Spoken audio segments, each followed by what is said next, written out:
सुन लो, पहले सवाल हम हल नहीं करेंगे, केवल समीकरण बनाएंगे। आपको प्रतिस्थापन विधि से हल करना होगा। हम एक भी सवाल या हल नहीं करेंगे, आपको हल करना, बस समीकरण भी बनाऊंगा। इसमें देखो तीसरा में टोटल 6 क्वेश्चन दिया है, 6 इक्वेशन समीकरण बनाने वाला है।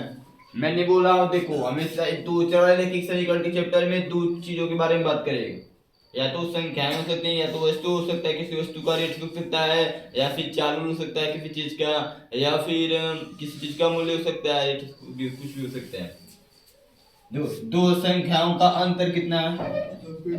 अंतर का मतलब पता है? अंतर का मतलब घटाना होता है। बड़ी संख्या से छोटी संख्या को घटाना होता है, बड़ी संख्या छोटी संख्या घटाना होता है।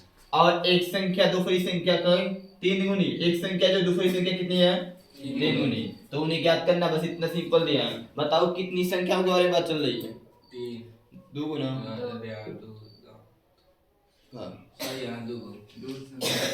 दो संख्याओं के बारे में बात चल रही है। बात साथ साथ ये भी है कि अंतर की बात चल रहा है, और यहाँ पर एक संख्या दूसरी संख्या गुनी है, मतलब छोटा बड़ी है। संख्या कैसी है सब?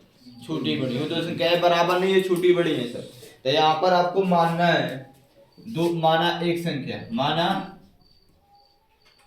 ऐसे एक संख्या, ऐसे मानेंगे बस कह देंगे माना एक संख्या बराबर एक से, तो एक दूसरी संख्या बराबर वाई है। तो कंफ्यूजन आपको ये हो जाएगा कि कौन संख्या बड़ी है कौन संख्या छोटी है। ऐसे मान लो, माना पहली बड़ी संख्या,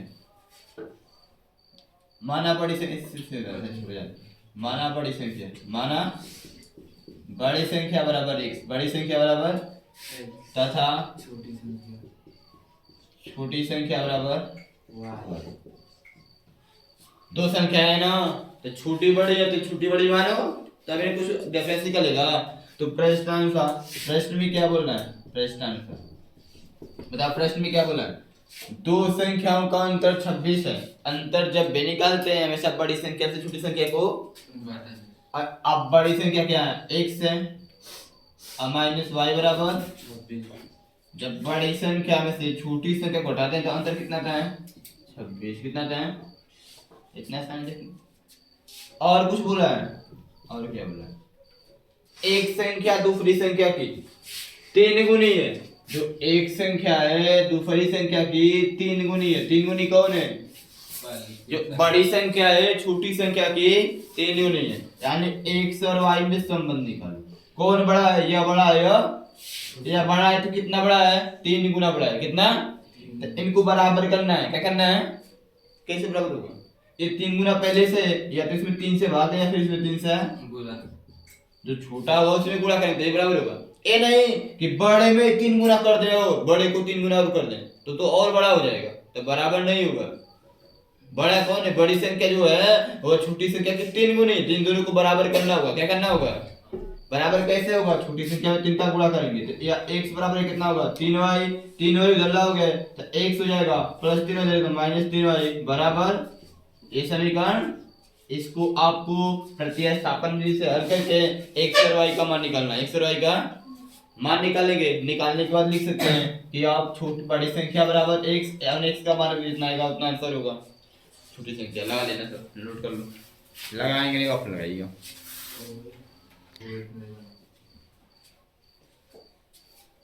संपूरक कोण पता है? बताओ। नहीं पता है। समकोण पता है? समकोण 90 अंश। ये नहीं पता है? समकोण का मतलब 90 अंश होता, नहीं जानते हो? क्या पढ़ रहे हो? दो संपूरक कोणों में बड़ा कोण छोटा कोण से 18 डिग्री अधिक है। संपूरक कोण का मतलब होता है जब दो कोणों का योगफल 180 अंश हो। जब दो कोणों का योगफल 180 अंश हो उसको संपूरक कोण कहते हैं। क्या कहते हैं? संपूरक कोण कहते हैं। तो दो संपूरक कोण में जो बड़ा कोण है छोटा कोण से क्या है वो 18 डिग्री, इसमें भी छोटा बड़ा, इसमें भी छोटा बड़ा दिया है। क्या दिया है? कोणों की बात चल, लेकिन दोनों कोण होंगे वो छोटे बड़े हैं। क्या एक समान बराबर नहीं, छोटे बड़े हैं। कैसे हैं? छोटे बड़े। तो यहाँ पर वही काम फिर से करना है, मान लेना है कि छोटा कोण या बड़ा कोण x से छोटा कोण y है, मान लेना है। माना बारह बड़ा कोण बराबर एक सर, क्या हो गया, तथा छोटा कोण बराबर वाई। अब प्रश्नानुसार क्या अपन करना है, प्रश्नानुसार में क्या है, बोला है दो संपूरक कोणों में बड़ा कोण छोटा कोण से 18 डिग्री, इसमें केवल एक ही कंडीशन दिया है, इसमें केवल एक ही बात कही गई। अब वो दूसरी बात क्या हो सकती है, यहाँ पे आप प्रश्नानुसार लिखने से पहले, प्रश्नानुसार लिखने से पहले आप यहाँ पे लिख सकते हैं, दूसरा एक कंडीशन सभी नहीं दिया है, दो संपूरक कोणों का योगफल, दो एक्स प्लस वाई, इन दोनों कोणों को जोड़ेंगे तो कितना आएगा, 180। ऐसा प्रश्न में नहीं बोला, ठीक है, ये प्रश्न में नहीं बोला है, इसलिए प्रश्नानुसार इसको पहले लिखा। प्रश्न में जो बोला रहेगा वह काम करेंगे तो प्रश्नानुसार में लिखेंगे, किसमें लिखेंगे, प्रश्न में नहीं बोला है कि दो संपूरक कोणों का योगफल 180 अंश, ऐसा नहीं कुछ बोला है, बस एक ही कंडीशन दिया है कि दो संपूरक कोणों में बड़ा कोण छोटा कोण से 18 डिग्री, तो एक ही कंडीशन दिया है। ये तो आपको पता है, ये आपको पता होता है कि दो संपूरक कोणों का योगफल कितना होता है, 180। यहाँ पे लिखेंगे प्रश्नानुसार। अब प्रश्नानुसार में प्रश्न भी क्या दिया, दो संपूरक कोणों में जो बड़ा कोण छोटा कोण से 18 डिग्री, ठीक है, तो आप कोण मान चुके हैं 100 वाई 100। अब इसको बराबर करना होगा, बताओ ये बड़ा कोण है यह, तो आप बोला क्या है कि जो बड़ा कोण है 18 डिग्री अधिक है किससे, छोटे कोण से, इनको बराबर करने के लिए क्या करेंगे, छोटे कोण में 18 जोड़, या तो बड़े कोण में से 18 माइनस कर दो, आपके पास दो ही ऑप्शन है, ये 18 डिग्री बड़ा वाला दिखे ना, तो बराबर कैसे होगा, बराबर करना है, क्या करना है, और न समझ में तैसे समझ लो, ए से 38 है, 38 से 20 है, 38 है, जो 38 से 20 से 18 अधिक है, जो 38 से 20 से, जो 1 से y से 18 अधिक है, तो बताओ बराबर करना है, कैसे बराबर करोगे, या तो ये 18 अधिक है ना, ये क्या है 18 अधिक है, 18 अधिक है, ये 18 अधिक है, 18 अधिक है, तो अधिक होगा या तो इसमें से 18 माइनस कर दो, या तो जो कम होगा उसमें 18 तभी ये बराबर हो सकता है, उस तरह नहीं होगा, जो अधिक होगा उसमें या तो 18 क्या करो माइनस कर दो उसमें से, और जो कम होगा तो उसमें 18 जोड़ दो, तो वही काम करना, ये वाला 18 ज्यादा है तो इसमें 18 जोड़ दो, अब y को इधर लाओ तो x plus y minus y बराबर 18, समीकरण। अब समीकरण 1 और 2 को प्रतिस्थापन विधि से हल करके x y का मान निकाल लीजिएगा, नोट कर लो भाई। अब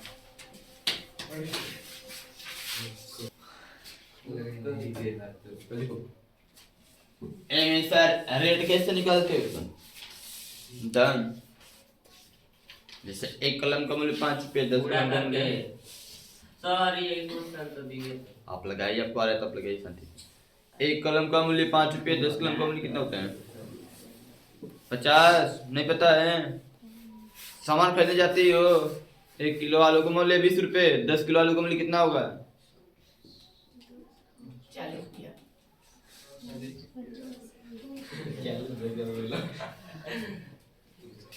10 रुपये होगा। तो देखो इसमें रेट निकालने के लिए गुणा करते हैं जितने के होते हैं, उसमें क्या बोला गया है, एक क्रिकेट टीम के कुछ ने, एक क्रिकेट टीम के कुछ ने 7 बल्ले 6 गेंदे 38 रुपये में खरीदी, कितने में, बाद में उसने क्या किया है, 3 बल्ले और कितनी गेंदे, 4 गेंदे की 6 गेंदे,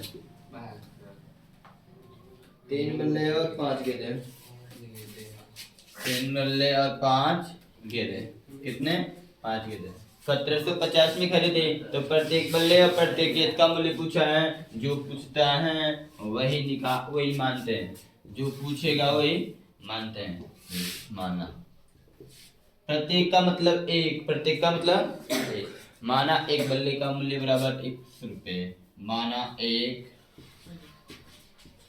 बल्ले का मूल्य बराबर 1 रुपये, कितना, ठीक है, 1 रुपये, तथा एक गेंद का मूल्य बराबर वाई रुपये। क्या करना है? तो प्रश्न आंसर करना है, प्रश्न आंसर।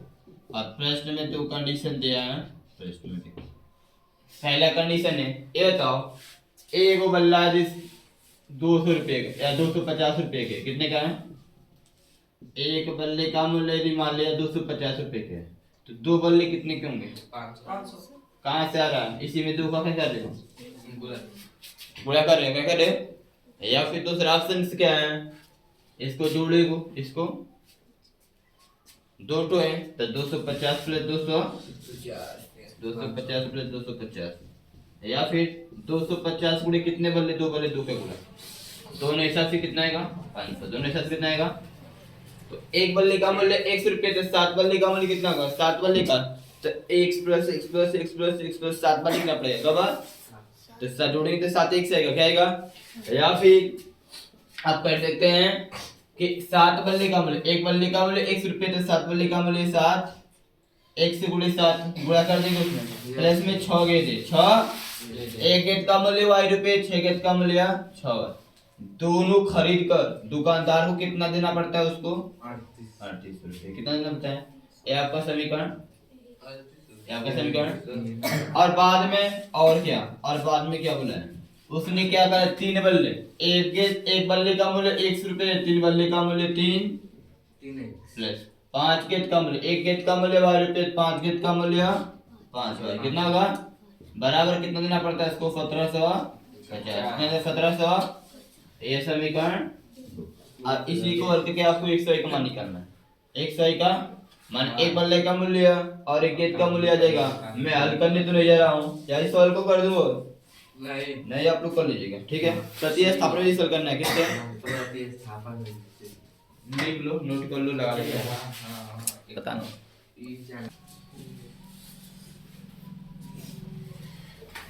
तो देखो, ये बताओ सर, ऑटो बैठे नहीं बैठे हो सर? बैठे हो सर ना? क्या होता है उस पे? यदि मान लेते हैं कि आप यहाँ पे बैठे हैं, मान लो नदवासा से बैठे हैं, कहाँ से बैठे हैं? बात को समझिएगा, नदवासा से बैठे हैं, बोले आप ऑटो वाले को कि मुझे घोसी जाना है। कहाँ जाना है? घोसी जाना है।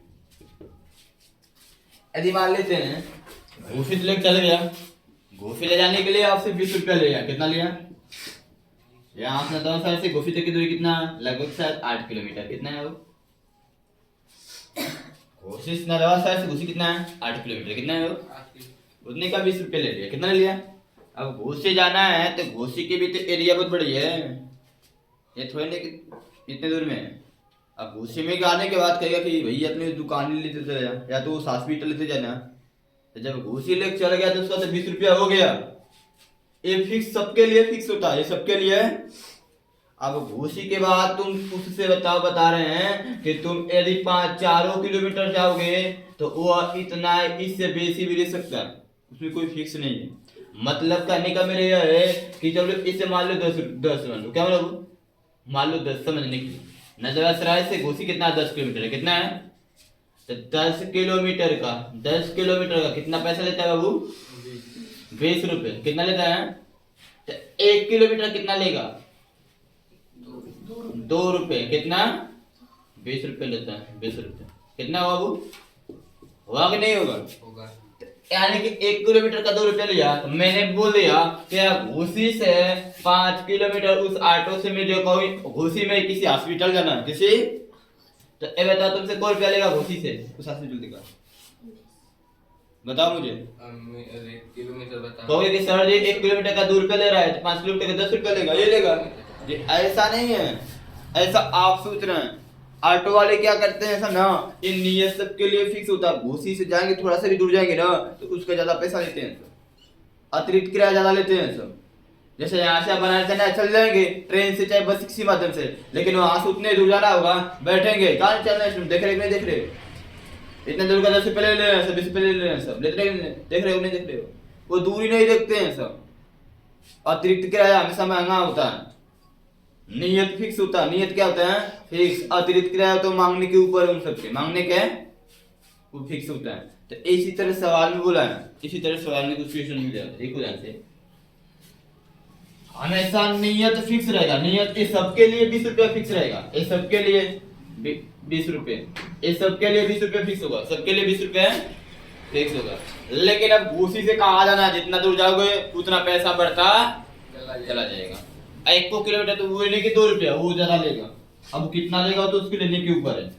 जैसे देख लो क्वेश्चन भी आपके सामने ही है, जब इसको पढ़ेंगे समझेंगे तब आएगा। देखो ध्यान से देखते चले। देखो एक नगर टैक्सी के भाड़े में, एक नगर टैक्सी के भाड़े में एक नियत दिन, एक नियत दिन, एक नियत लिखा है बस, चलो ठीक है हम लिख देते हैं किसी दिन। ठीक है, एक नगर टैक्सी के भाड़े में किसी दिन एक नियत भाड़े के अतिरिक्त, एक नियत भाड़े के। अब नियत भाड़ा क्या होता है, जैसे अभी बताया कि नहीं, नदासर से घुसी का 20 रुपये सबके लिए फिक्स है, तो आपका नियत भाड़ा हो गया। क्या हो गया, अब घुसी से जितना दूर जाना है वो सब अतिरिक्त होगा। क्या होगा, अतिरिक्त होगा। नियत भाड़े के अतिरिक्त चली गई दूरी पर भाड़ा सम्मिलित किया जाता है। क्या किया जाता है, वो किया जाता है, कुछ रेट उसका बनाया जाता है। सम्मिलित किया कुछ रेट बनाया जाता है। 10 किलोमीटर अतिरिक्त चलेगा तो 10 किलोमीटर के भाड़ा 105 रुपये देना पड़ता है। तो ये मत समझना कि 10 किलोमीटर के 105 रुपया, ऐसा नहीं है। नियत 20 में चला गया है और घूसी जाने के बाद तुम और कहीं गए होगे, और कहीं गए होगे, तो कुल मिलाकर उस ऑटो कितना दिए होगे, 105 रुपये। यानी घूसी से भी 10 किलोमीटर चलोगे, घूसी से भी, तो कुल मिला कितना मुझे देना पड़ा है, 105 रुपये। तब 15 किलोमीटर दूरी के लिए, 15 किलोमीटर उसी तो पहुंच गए। अब वहां से 15 किलोमीटर दूरी और चला अतिरिक्त, क्या चला, तो कुल मिला के कितना देना पड़ा है, 100। तो नियत भाड़ा क्या है और प्रति किलोमीटर भाड़ा क्या है, प्रति किलोमीटर भाड़ा क्या है। एक व्यक्ति को 25 किलोमीटर अतिरिक्त यात्रा करने के लिए कितना भाड़ा देना पड़ेगा, बस समझ रहे हो। तो यानी कि यहाँ पर क्या करना है, एक नियत भाड़ा एक अतिरिक्त भाड़ा, दो भाड़े हैं, ठीक ना। तो मानना पड़ेगा, क्या मानना पड़ेगा, देखो माना टैक्सी का नियत भाड़ा, नगर टैक्सी, नगर टैक्सी का नियत भाड़ा अच्छा लग रहा है, नहीं किराया सही लग रहा है, जो लिखा है किराया लिखते हैं, किराया बराबर 100 रुपये, कितना वो, तो ये तो सबके लिए फिक्स होगा, ये सबके लिए नियत भाड़ा सबके लिए फिक्स होगा। अतिरिक्त की बात है तो कौन कितना दूर जाएगा वो तो उस पर डिपेंड करेगा, कौन कितना दूर जाएगा वो तो उस पर डिपेंड करेगा। तथा नगर टैक्सी का अतिरिक्त किराया, अतिरिक्त किराया हवाई रुपये कितना है। तो प्रश्नानुसार देखो, अब इसमें आपको क्या समझना है, प्रश्नानुसार में क्या समझना है, नियत भाड़ा ऑलवेज फिक्स होता है, 1 रुपया हमको देना है, चाहे हम अतिरिक्त चलूं या ना चलूं। पहले कंडीशन में क्या बोला गया है, नियत भाड़े के अतिरिक्त चली गई दूरी पर से भाड़ा से दिया 10 किलोमीटर अतिरिक्त चली, अतिरिक्त दूरी दिया है, अतिरिक्त चलने वाली दूरी दिया है, कौन सी बाबू, ये देखो अतिरिक्त भाड़ा कितना है, y किलोमीटर है, ये प्रति किलोमीटर के लिए 1 किलोमीटर के लिए कितना है बाबू, y रुपये। टैक्सी नगर टैक्सी का अतिरिक्त प्रति किलोमीटर है, प्रति किलोमीटर किराया, प्रति किलोमीटर 1 किलोमीटर का किराया कितना वो, y रुपये कितना है। तो आप 10 किलोमीटर अतिरिक्त चलो तो 105 रुपये देना चाहता है, 1 किलोमीटर अतिरिक्त किराया y रुपये, तो 10 किलोमीटर के लिए 10 y कितना होगा, 10 y बराबर 105 रुपये। ये समीकरण 1 हो गया। और बाद में क्या बोला है, ए बाद देखो, ये तो नियत फिक्स रहेगा, नियत आपका फिक्स रहेगा, नियत आपका उसमें कुछ नहीं करना, नियत आपको 1 रुपये देना है तो 1 रुपये देना है, उसमें कुछ नहीं करना है। अतिरिक्त कितना, 15 किलोमीटर, तो 1 किलोमीटर अतिरिक्त चलने के लिए y रुपये देना है, तो 15 किलोमीटर 15 y बराबर कुल टोटल कितना देना पड़ेगा, 100। अब इसको हल करना पड़ेगा, ठीक है। हल करके आप निकालेंगे तो आपका नियत भाड़ा आएगा, क्या आएगा, नियत। आपको कितने किलोमीटर का तो पता चलेगा ना, कितने किलोमीटर का है, जब निकालेंगे देखा करेंगे। तो देखो यहाँ पे क्या करना है, प्रतिस्थापन विधि हल करना है, आओ हल करते हैं। तो देखो समीकरण 1 से, समीकरण 1 से, समीकरण क्या, x प्लस 10y बराबर 105, x बराबर क्या हो जाएगा बाबू, 105 माइनस 10y, 105 माइनस 10y ये आपका समीकरण 3, क्या गया समीकरण? तीन। ठीक है, आगे देखते हैं। x का मान समीकरण 2 में रखने पर, समीकरण 2 में रखने पर समीकरण 2 क्या होता है? x प्लस 15y बराबर 155, x प्लस 15y बराबर 100, x के स्थान पे क्या लिखना है? 105 माइनस x के स्थान पे 105 minus 10y, 105 minus i plus 15y है, प्लस 15y बराबर 155, 100 ये जुटेगा घटेगा?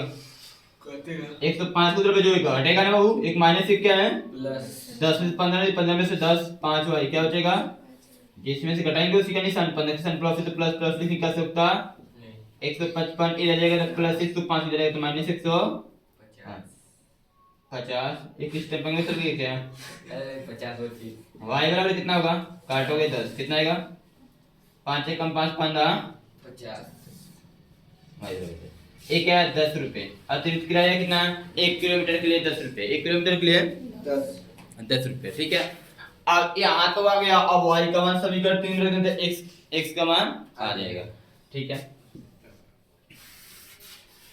y का मान समीकरण 3 में रखने पर समीकरण 3 क्या होगा? x बराबर 105 माइनस 10y, x बराबर 105 माइनस 10y, x बराबर 105 माइनस 10 गुणे y का मान कितना होगा? 10 कितना है? 10। x बराबर कितना होगा? 105 10 में x बराबर 5 कितना होगा? देख लो आपके सामने सब कुछ मिल रहा है, यानी कि आपको जो फिक्स डिसाइड पहले से नियत बढ़ा है उसमें 1 किलोमीटर चलोगे तो 5 रुपया देना पड़ेगा। कितना? और अतिरिक्त के लिए 1 किलोमीटर के लिए तब 2 गुना पड़ जा रहा है आपको। क्या पड़ रहा है? 2 गुना पड़ जा रहा है। तो आपसे क्या पूछा? ये तो नियत बड़ा क्या है, प्रति किलोमीटर बड़ा क्या है, तो पता नियत बड़ा क्या हो जाएगा बाबू? नियत बड़ा कितना हो गया? 5 रुपए। कितना हुआ? 5। अतिरिक्त बड़ा है एक प्रति किलोमीटर का बड़ा कितना होगा? वही होगा। ठीक है, नियत बढ़ा था प्रति किलोमीटर, ये 5 रुपए होगा। क्या होगा? ठीक है, अब क्या करना है? अब क्या करना है आपको? एक व्यक्ति को 25 किलोमीटर यात्रा करने के लिए, एक व्यक्ति को 25 किलोमीटर यात्रा करने के लिए कितना भाड़ा देना होगा? अब बताइए, व्यक्ति को 25 किलोमीटर यात्रा करना है। अब यात्रा करना तो शुरू से लेके के अंत तक, ये तो पता नहीं है, ये तो आपको पता नहीं है, सोचने वाली बात। 25 किलोमीटर कितना बाबू? तो घोषी अतिरिक्त 25 किलोमीटर करा के टोटल मिला के 25 किलोमीटर, ऐसा तो कुछ बोला नहीं है। तो इसका मतलब क्या है? व्यक्ति को 25 किलोमीटर, एक व्यक्ति को 25 किलोमीटर यात्रा करने के लिए भुगतान किराया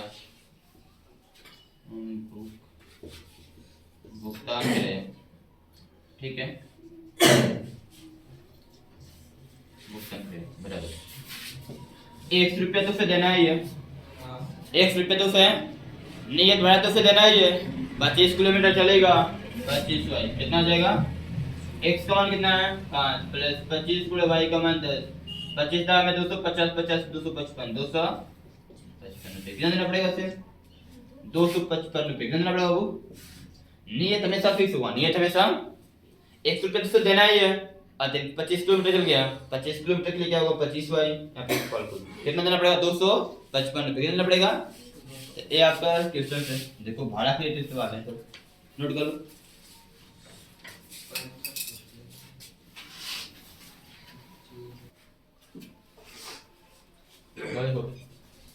आ रहा है कि नहीं आ रहा है?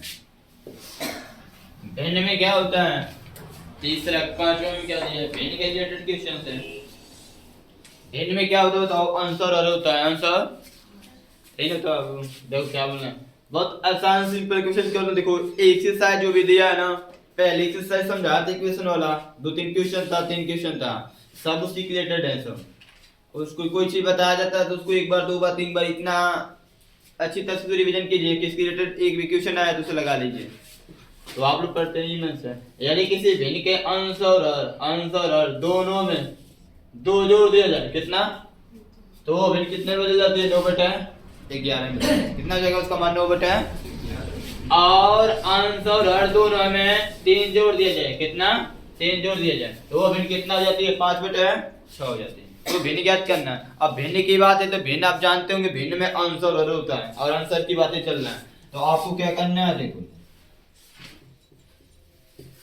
इसको यहाँ पे मान लेना माना भिन्न बराबर x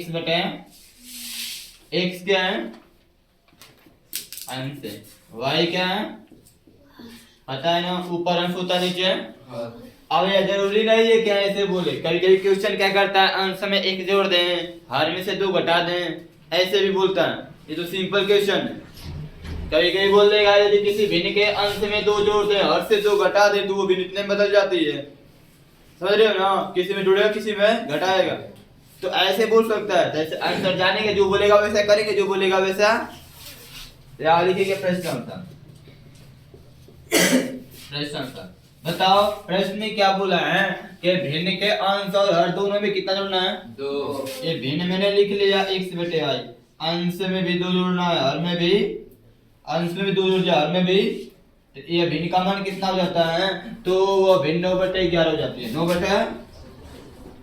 अब इसको हल करके समीकरण बनाएंगे इसका गुणा इधर होगा इसका गुणा 11 का गुणा x में कहते 11x + 11 गुना के हाई 9 का y के गुणा 9 में तो 9y और प्लस 9 गुना के चर पद को एक तरफ बाकी पद को एक 11x हो गया 9y इधर है तो माइनस 9y और 18 है प्लस 5 है माइनस 22 क्या हुआ वो माइनस 22 11x माइनस 9y आई घटाओ कितना हो जाएगा -4 ये समीकरण 1 और कुछ बोला है ना और कुछ बोला है और क्या बोला देखो अंश और हर में 3 जोड़ना है कितना 3 तो हाई भिन्न हो गया x/y इसके अंश में भी 3 जोड़ना है हर में भी 3 जोड़ना है तो ये भिन्न 5/6 हो जाती है 5 इसका भी गुणा करो इसका इधर भी होगा इसका 6 का गुणा 1 से में 6x + 36 ये मत करना एक ही में कर देते दोनों में वो जितना पद हुआ सब में इसका गुणा इधर 5 का गुणा y में तो 5y 5 तारीख है 6x 5y इधर आएगा तो प्लस 5y इधर है तो -5y बराबर 15 प्लस 18 -18 ठीक है ना अब इसको थोड़ा सा हल लिख देना है देखो ये 6x - 5y बराबर ये घटाओगे कितना होगा -3 माइनस ये आपका समीकरण कौन सा हो जाएगा बाबू 2 समीकरण 2 अब समीकरण 1 और 2 को हल करके 100 का मान निकाल सकते हैं आपने किस भी हल करना है ठीक है चलो प्रतिस्थापन तो ऐसे इसको ला लेना आज देखो प्रश्न नंबर कौन सा है तीसरा का चौथा तीसरा का छठवां तीसरा का छठवां तीसरा का इसमें उम्र के रिलेटेड सवाल है आयु के रिलेटेड क्वेश्चंस हैं तो आयु में ही बोलते हैं वर्तमान निकाल लेते हैं पहले की बात करेगा पहले का निकालेंगे बाद की बात करेगा जो कंडीशन है वो कंडीशन निकालते हैं जैकब है और उसका पुत्र है 5 वर्ष बाद की बात बोल रहा है फिर 5 वर्ष पूर्व की बात कर रहा है 5 वर्ष बाद 5 वर्ष पूर्व की तो पहले तो वर्तमान पता रहेगी तब ना बात पहले की बात करूंगा यदि आपको अपना रियल पता ही नहीं है 5 वर्ष पहले कितने साल के थे पता कर लेंगे या फिर 5 वर्ष बाद कितने साल के होंगे पता कर लेंगे बताओ ना जब तुमको इतना ही नहीं पता है कि मैं इस वक्त कितने साल का हूँ तो 5 साल पहले कितने साल का था और या फिर 5 साल बाद कितने साल का था पता कर लोगे तब यानी चीजें क्या होती है वर्तमान रियल आपको खुद पता करना पड़ता है रियल मानना पड़ता है क्या समझ रहे नहीं बता रहे उम्र कितने दो चीज है जैकब है जैकब का पुत्र है तो यहाँ पे आपको मान लेना है माना जैकब की बात माना जैकब की वर्तमान आयु वर्तमान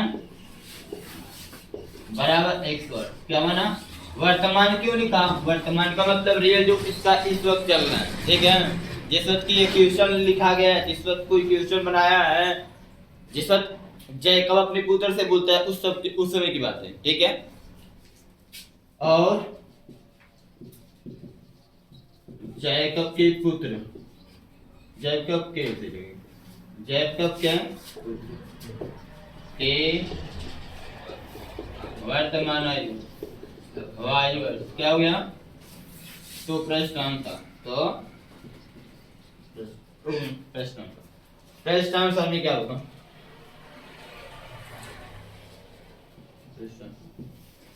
प्रश्न में क्या बोला है? 5 वर्ष पूर्व की बात चल रहा है, 5 वर्ष बाद क्या चल रहा है ना, तो हम तो वर्तमान वायु को पता है, 5 वर्ष बाद के नहीं पता है। यदि आज 20 साल के आप है तो 5 साल बाद कितने के होंगे? 25 साल के होंगे ना। 25 साल कहाँ से आते हैं? 20 में 5 जोड़ते हैं। यदि 15 साल बाद के 20 में 15 जोड़ेंगे, 15 और 20 35 साल को हो जाएंगे, कितने होंगे? तो 5 वर्ष बाद की बात चल रही है, कितने? 5 वर्ष बाद की। तो 5 वर्ष बाद की उम्र पहले निकालो, तो तुमको वर्तमान पता है, रियल पता है ना। वर्तमान कितने का हो जाएगा? x + 5 y + 5 x + 5 y + 5 हो जाएगा। यानी कि 5 वर्ष बाद, 5 वर्ष बाद क्या चीज? जैकब की आयु, जैकब की आयु कितना हो? x + 5 x प्लस तथा जैकब के पुत्र की आयु कितना जाएगा बाबू? y प्लस, ये आपको समझना है, ठीक ना? सही ना? 5 वर्ष बाद, 5 वर्ष बाद में क्या बोला है? 5 वर्ष बाद जैकब की आयु है, उसके पुत्र की आयु से 3 गुनी हो जाएगी। 3 गुनी कौन हो जाएगी जी? 3 गुनी कौन होगा?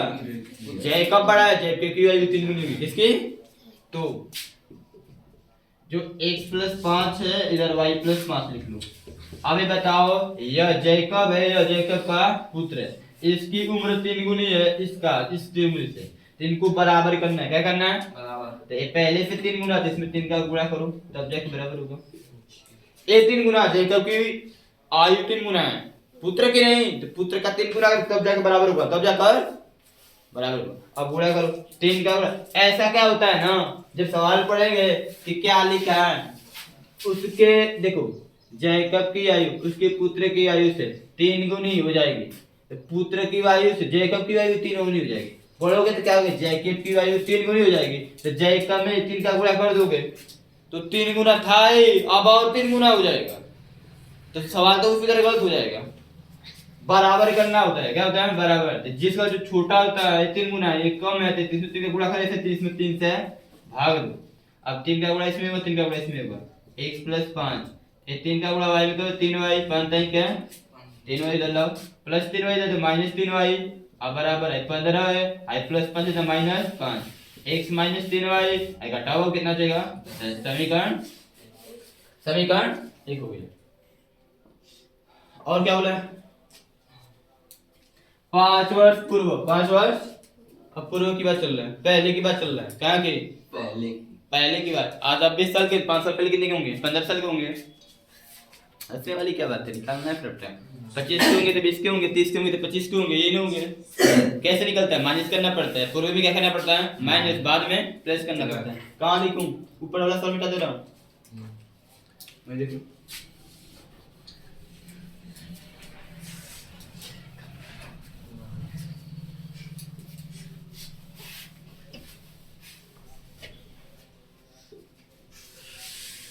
चलो 5 वर्ष और क्या हो?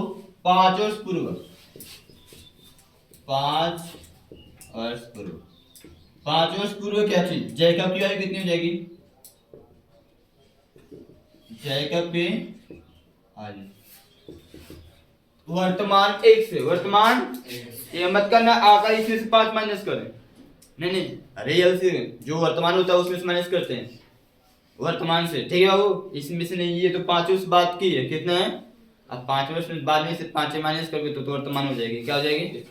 ऐसे नहीं, वर्तमान में से माइनस करते हैं, ठीक है? वर्तमान x में से 5 घटा देंगे, इतना वर्ष, इतना तथा उसके पुत्र की वही, उसके या फिर जैकब लिखो चाहे उसके लिखो, उसके पुत्र की आयु कितना हो जाएगी बाबू? पुत्र की आयु वर्तमान y है, उसमें 5 माइनस कर दो, इतना वर्ष, इतना। तो क्या बोला है? देखो जो बोलेगा करिए। 5 वर्ष पूर्व जैकब की जो आयु है उसके पुत्र की आयु कितनी थी बाबू? 7 गुनी। कितनी थी? 7। 5 वर्ष पूर्व 7 गुनी थी। कितना था बाबू? 7 गुनी था। किसकी उम्र? पुत्र की, जैकब की, जैकब की ना। पहले दोनों की उम्र यहाँ लिख लो, x - 5 लिख लो, y - 5 और बराबर होगा नहीं लिखना है। यह 7 गुनी है तो ये बराबर कैसे होगा? या तो इसमें 7 से भाग या फिर इसमें 7 से, इन्हें तो इसमें 7 से गुणा कर दो, भाग वाला काम कौन करता है, गुणा करो, x माइनस 5, 7 का गुणा y में 7y 7 5 x वाले पद को एक तरफ, x वाले पद को x हाई y 7y को इधर लाएंगे तो प्लस 7y इधर माइनस 7y माइनस 35 है, प्लस माइनस 5 इधर तो प्लस 5, x माइनस 7y बराबर कितना होगा माइनस, समीकरण समीकरण 1 और 2 को प्रतिस्थापन विधि से हल करके x y का मान निकल लेगा, यानी जैकब की वर्तमान आयु और जैकब की पुत्र की वर्तमान आयु आपको निकाले ना। आपको एक्सरसाइज यहाँ से 3.3 अच्छी तरह से पूरी तरह से कंप्लीट कर दिया हम एक एक वाली, ठीक है। अब कल से हमको पढ़ना है विलोपन विधि। क्या पढ़ना है, विलोपन विधि। अब ग्राफिक का काम खत्म, प्रतिस्थापन का काम खत्म, अब आएगा विलोपन। 2 दिन विलोपन चलेगा, उसके बाद आएगा वज्र गुणन विधि, वज्र, और उसके बाद रिलेशन खत्म होगा।